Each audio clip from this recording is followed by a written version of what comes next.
So yo, what's up guys? Welcome back to Axio TV. Yon, my YouTube channel.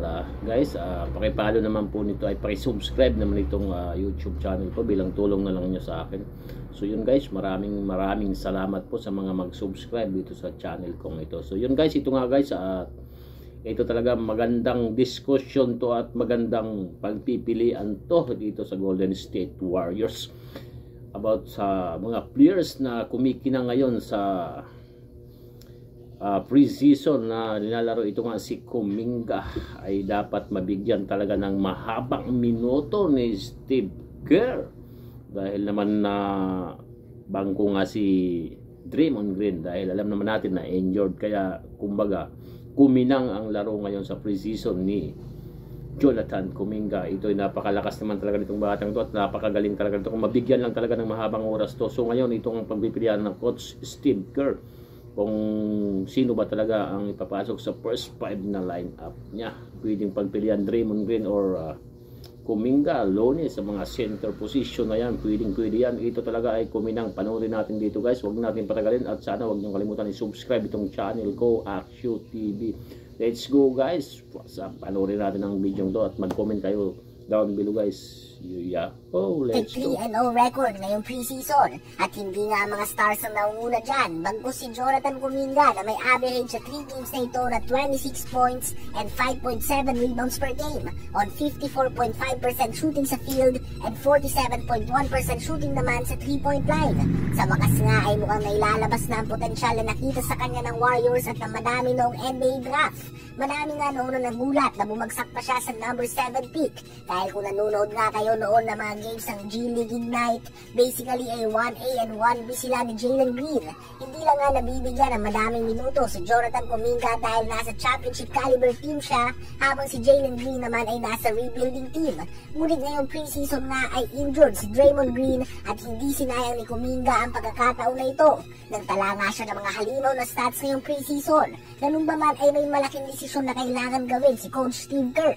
Dahil as of daw ang starting 5 nila ay si Chris Paul, Stephen Curry, Klay Thompson, Andrew Wiggins, and Kevon Looney.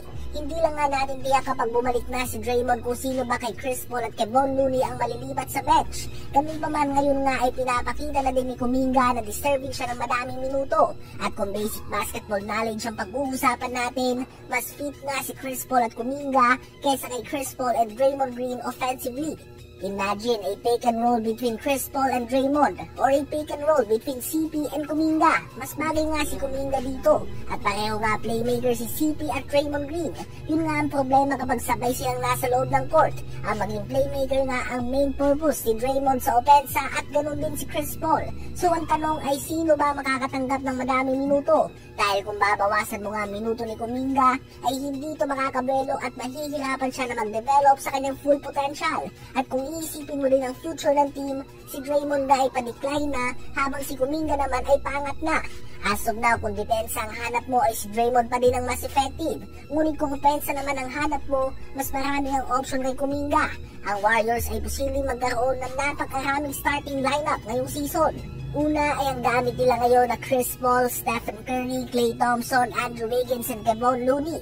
Pwedeng palitan ni Draymond si Looney at yan nga ay talagang very small lineup with Draymond playing the 5 position. Pwede din bumalik sila sa dating lineup na si Steph, Klay, Wiggs, Dre at Looney. Pwedeng CP, Steph, Klay, Kuminga, and Dre. Pupalitan ni Looney si Draymond.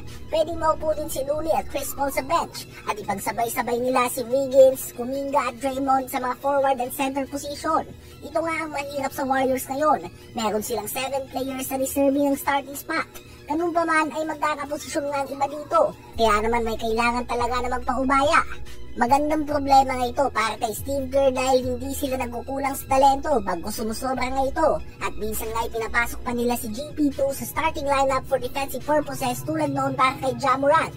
Kayo ba mga kaibigan, sino ba ang gusto nyo maging starting 5 ng Warriors? At sino ba kay Draymond at Kuminga ang mas deserving ng madaming minuto?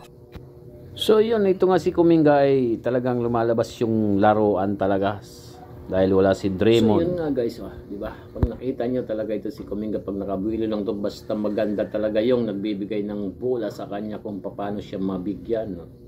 Di ba? Lalo na to si Chris Paul nandito, nako lalong tataas ang kumpiyansa nito ni Kuminga.